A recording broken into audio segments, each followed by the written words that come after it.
Latest updates ఎప్పటికప్పుడు పొందడానికి big TV WhatsApp channel follow అవ్వండి. లింక్ డిస్క్రిప్షన్ లో ఉంది.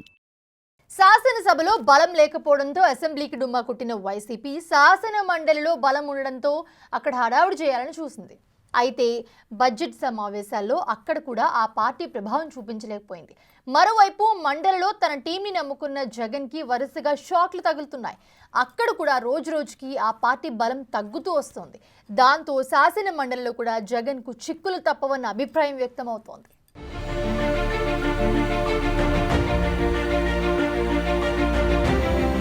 ఓటమితో కుంగిపోతున్న వైసీపీకి మరో షాక్ తగిలింది. ఇప్పటికే పలువురు ముఖ్య నేతలు ఆ పార్టీని వీడగా తాజాగా ఏలూరు జిల్లా కైకలూరుకు చెందిన జయమంగళ వెంకటరమణ ఎమ్మెల్సీ పదవికి వైసీపీ ప్రాథమిక సభ్యత్వానికి రాజీనామా చేసి జగన్కి షాక్ ఇచ్చారు. తనను నమ్ముకున్న కొల్లేరు ప్రజలకు న్యాయం చేయలేకపోతున్నాను అని ఆ మాజీ ఎమ్మెల్యే పేర్కొన్నారు.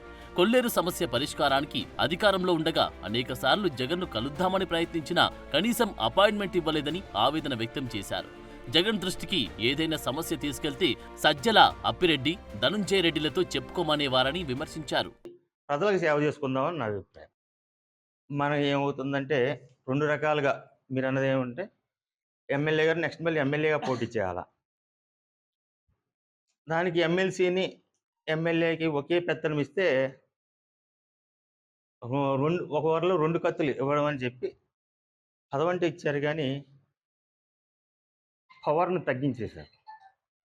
పదవంటే ఇచ్చారు కానీ పవర్ లేదు. దాని మూలంగా అక్కడ కూడా నేను నాయకులకి కార్యకర్తలకి ఏ న్యాయం చేయకపోగా నా అభిమానులను కూడా తన్నించుకుని కేసులు పెట్టిన అభిప్రాయాలు ఉన్నాయి. అయినా జగన్మోహన్ రెడ్డి గారి దగ్గర నేనేమీ మాట్లాడలేదు. అడిగాను జగన్మోహన్ రెడ్డి గారిది, ఆయన అడిగితే ఒకటే చెప్పేవారు, ఏమన్నా మాట్లాడితే ధనంజయ రెడ్డి గారితో మాట్లాడండి. కొల్లేరు సమస్య ఉంది అయ్యా, 3వ కాంటూర్ అని చెప్పి రాజశేఖర రెడ్డి గారు చెప్పారు, చంద్రబాబు నాయుడు గారు.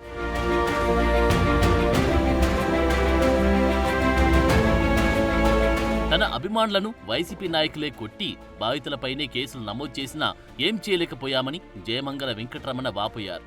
తాను ఎమ్మెల్సీగా ఉన్నా అధికారం లేదని, పోలీసులు, రెవెన్యూ అధికారులు కనీసం స్పందించలేదన్నారు. కొల్లేరు వాసులకు జరుగుతున్న అన్యాయాన్ని సహించలేక పార్టీకి ఎమ్మెల్సీ పదవికి రాజీనామా చేసినట్లు వివరించారు. ఇకపై కొల్లేరు ప్రజల కోసం పోరాడతానని ప్రకటించారు.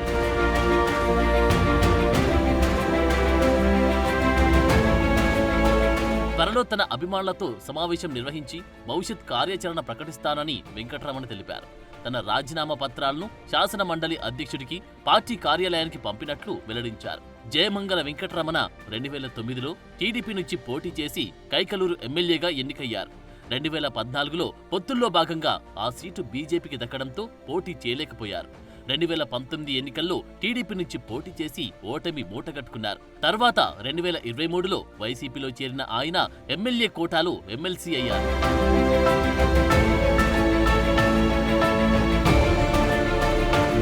తాజాగా జయమంగళ రాజీనామాతో మండలిలో వైసీపీ నుంచి మరో వికెట్ పడినట్లయింది.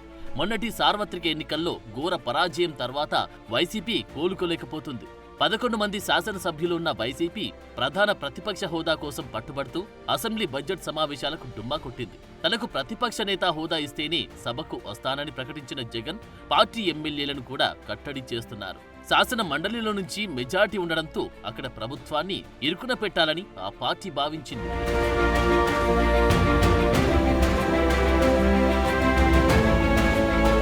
58 మంది సభ్యులు గల శాసన మండలిలో 40కి పైగా స్థానాలతో అతిపెద్ద పార్టీగా అవతరించింది. టీడీపీ, జనసేన కలిపి 10 స్థానాలు ఉండగా ఇండిపెండెంట్లు, పీడీఎఫ్ సభ్యులు కలిపి 6 ఉన్నారు. ఇప్పటికే వైసీపీకి పోతుల సునీత, పద్మశ్రీ, కళ్యాణ్ చక్రవర్తిలు రాజీనామా చేయగా వారి రాజీనామాలు ఇంకా ఆమోదించలేదు.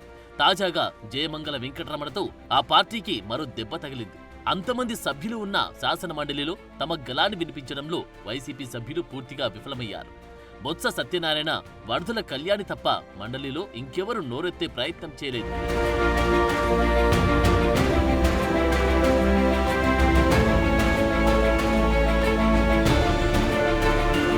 శాసన మండలిలో కూడా బిల్లులు పాస్ అవ్వాల్సి ఉండడంతో అక్కడ వైసీపీ బలం తగ్గించడం కూటమి సర్కారుకు అవసరం.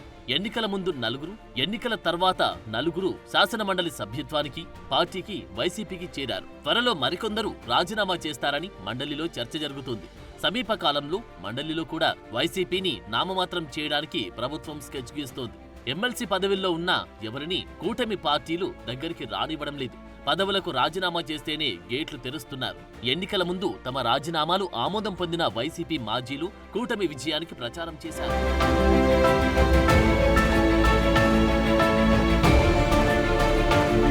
శాసనమండలి సభ్యులను రాజీనామా చేయించి తర్వాత ఎన్నికలకు వెళ్లి బలం పెంచుకోవాలని కూటమి ప్రభుత్వం చూస్తుంది. మార్చిలో జరగనున్న బడ్జెట్ సమావేశాలు ప్రభుత్వానికి కీలకమైనవి. అప్పుడు పలు కీలక బిల్లులు ప్రవేశపెట్టే సమయంలో మండలిలో ఇబ్బందులు ఎదురుకాకుండా ప్రభుత్వం జాగ్రత్త పడాలని చూస్తుంది. అందులో భాగంగా ఉగాది నాటికి వైసీపీ బలం మండలిలో పూర్తిగా తగ్గించాలని భావిస్తున్నారంట.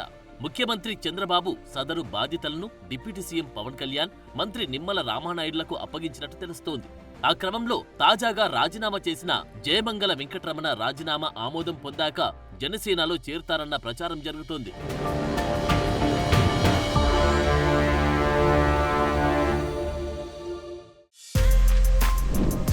For more videos like this, subscribe Big TV channel.